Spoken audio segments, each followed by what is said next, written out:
Selamat malam teman-teman. Terima kasih saya ucapkan atas perhatian dan kedatangan teman-teman dalam undangan konferensi pers kami pada hari ini. Yang pertama, saya mau mengatakan atas nama klien saya, Pak Suprayanto dan Ibu Alia Karanina, ya, terpaksa harus melakukan ini semua. Pertanyaannya kok terpaksa? Ya iya, kenapa? Karena pada waktu konferensi pers yang pertama sebenarnya waktu itu kami tidak menyangka bahwa persoalannya ini menjadi panjang. Karena pada waktu itu kalau teman-teman dengar, kami mau merespon pertemuan hari Selasa berdasarkan permohonan restoratif justice yang diajukan oleh Pak Egy Sujana atas nama Yeni Rahman untuk menyelesaikan kasus pidana yang sedang berjalan. Ya, jadi sekali lagi ini keterpaksaan. Kenapa begitu?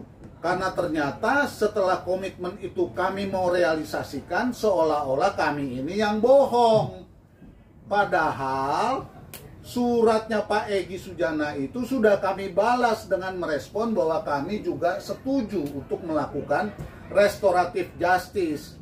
Tapi entah kenapa ada pengacara lain namanya Neti, seolah-olah itu sama sekali tidak ada, seolah-olah kami ini hanya mengarang.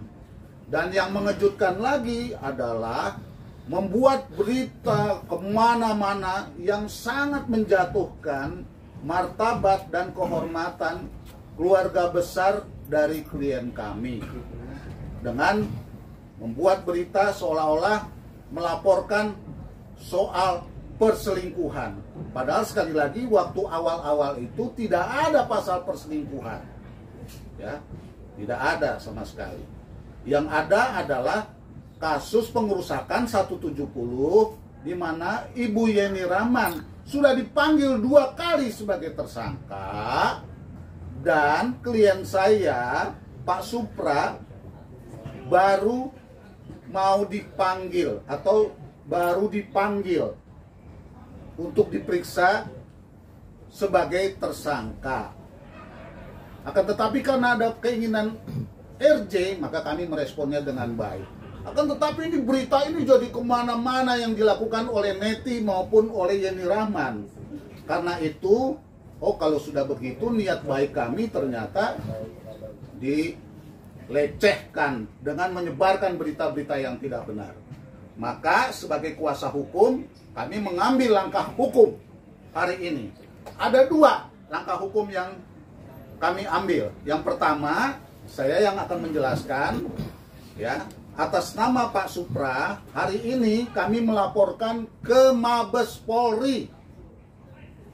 Ya, hari ini dengan nomor LP, di sini ada nomor LP STL 249 garis miring 6 Romawi garis miring 2023 Bareskrim, ya. Nah, apa yang dilaporkan, yang kami laporkan ini hubungannya awalnya adalah pencurian dalam rumah tangga yang kemudian dilanjutkan pada pasal 30 dan pasal 32 ITE. Dan pasal 67 itu apa? Pasal 67 itu, atau tadi yang saya jelaskan itu adalah pencurian dalam rumah tangga. Loh, kenapa dilaporkan begitu? Karena penjelasan dari Neti adalah handphone itu katanya tertinggal, padahal itu handphone pribadi. Ya, katanya diambil atau bagaimana, tapi penjelasannya itu diambil, kemudian dibawa ke counter, dan kemudian isinya diumumkan oleh saudara Neti dalam konferensi persnya. Ya, saya ingatkan lagi, dalam konferensi persnya. Dan di situ saya sangat kaget karena ternyata isi handphone itu justru diumbar kemana-mana. Padahal barang itu milik suami daripada Yeni Rahman, dan itu sifatnya pribadi, karena tidak mungkin ada yang bisa membuka. Nah, pertanyaannya, dari mana saudari Neti sebagai kuasa hukum Yeni Rahman yang katanya melaporkan perselingkuhan bisa mendapatkan dan membuka isi dari handphone yang sangat pribadi, karena itu iPhone. Jadi tidak bisa sembarangan kan, karena itu ada passwordnya. Loh, kok isinya bisa diumumkan sedemikian rupa dan diumbar dan dibenarkan oleh Yeni Rahman sebagai istri dari Pak Supra? Teman-teman, kami melihat sini sudah sangat serius. Karena itu kami terpaksa melakukan langkah-langkah ini untuk memperjelas keadaan ini. Dari tindakan pencurian di dalam rumah tangga terhadap handphone, kami jungtokan dengan pasal 30 dan pasal 32 ITE yang mengatakan di sini bahwa telah terjadi dugaan tindak pidana setiap orang dengan sengaja dan tanpa hak atau melawan hukum mengakses komputer, ya, dan atau sistem elektronik milik orang lain dengan cara apapun dengan tujuan memperoleh informasi dan atau dokumen elektronik. Itu yang tadi kami laporkan, dan yang membuat laporan ini adalah Pak Supra sendiri, di mana kami hanya mendampingi. Kenapa? Karena ini kan sebenarnya soal rumah tangga. Akan tetapi karena Yeni Rahman sudah membuka, maka terpaksa kita harus mengambil langkah ini. Dan saya juga menyesalkan ini terjadi karena beberapa teman-teman media meliputnya dan menganggap seolah-olah itu adalah hasil yang sah.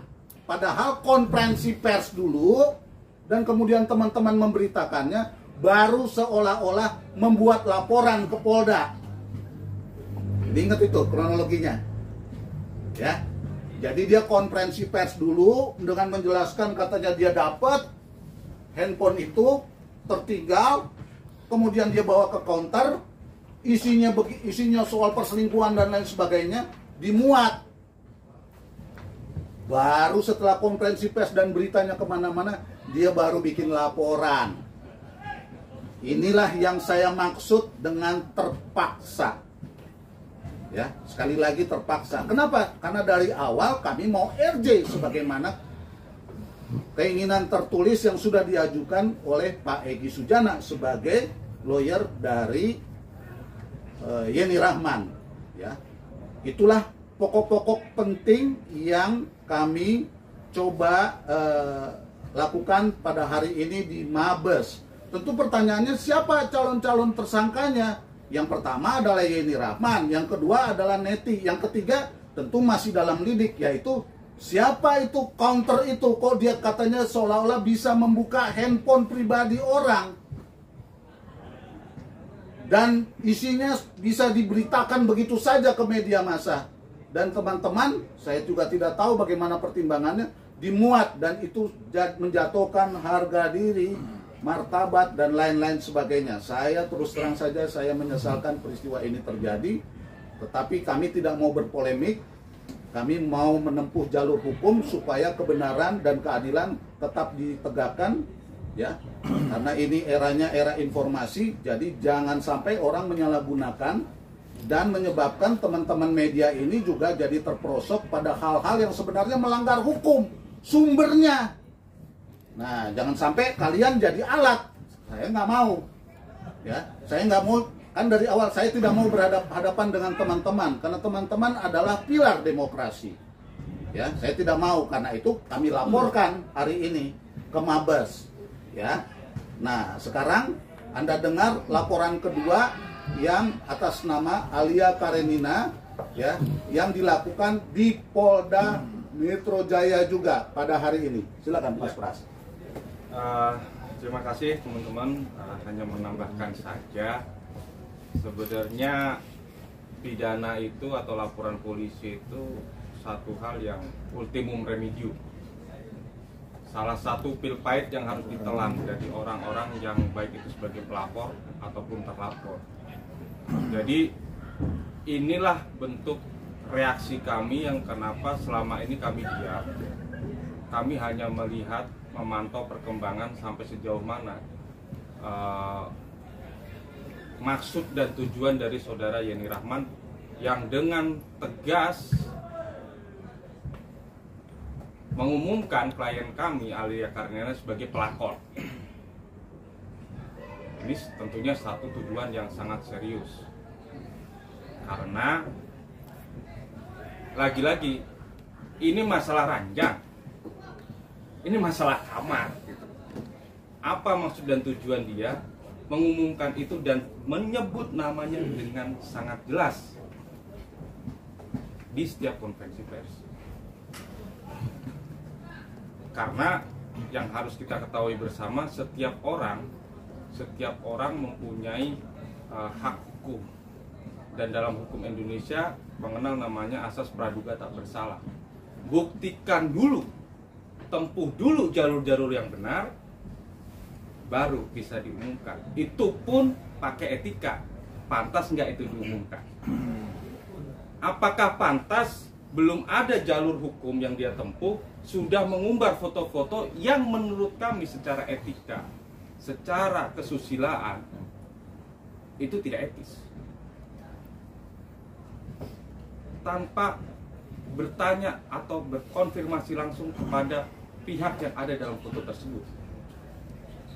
Makanya dari respon atau perkembangan dari pemberitaan selama ini, akhirnya klien kami menggunakan hak hukumnya dengan melaporkan saudara JR dan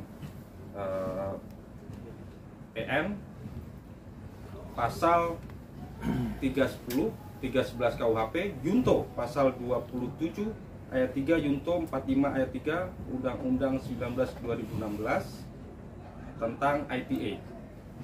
Jadi ini merupakan satu respon terhadap pemberitaan-pemberitaan yang terjadi selama ini, yang menurut klien kami seolah-olah membangun opini publik supaya ada pengadilan sebelum pengadilan, ada penghakiman sebelum diputus oleh hakim. Artinya hak hukum klien kami sudah terlanggar. Makanya ini ultimum remedium, karena tadi sudah dibilang di awal ada upaya-upaya restoratif justice, makanya kami tidak banyak merespon pemberitaan yang dilakukan oleh pihak JR dan kuasanya. Tapi ya karena memang situasinya makin memburuk dan penghakiman terhadap klien kami juga makin memburuk, maka klien kami memutuskan menggunakan hak hukumnya supaya ada apa istilahnya ya, ada keberimbangan terhadap pemberitaan itu, ada penegakan hukum juga terhadap hak-hak hukum dari klien kami. Mungkin itu, dan besar harapan kami sebenarnya terhadap masalah-masalah yang seperti ini. Klien kami sendiri sangat terpukul, harga dirinya jatuh, ibunya, keluarganya, anaknya menjadi korban gibah, ya, menjadi korban gibah. Sekali lagi, menjadi korban gibah, baik itu di medsos ataupun di lingkungan. Jadi mari kita menggunakan track yang benar, cara-cara yang benar biar benar, yang salah biar salah gitu.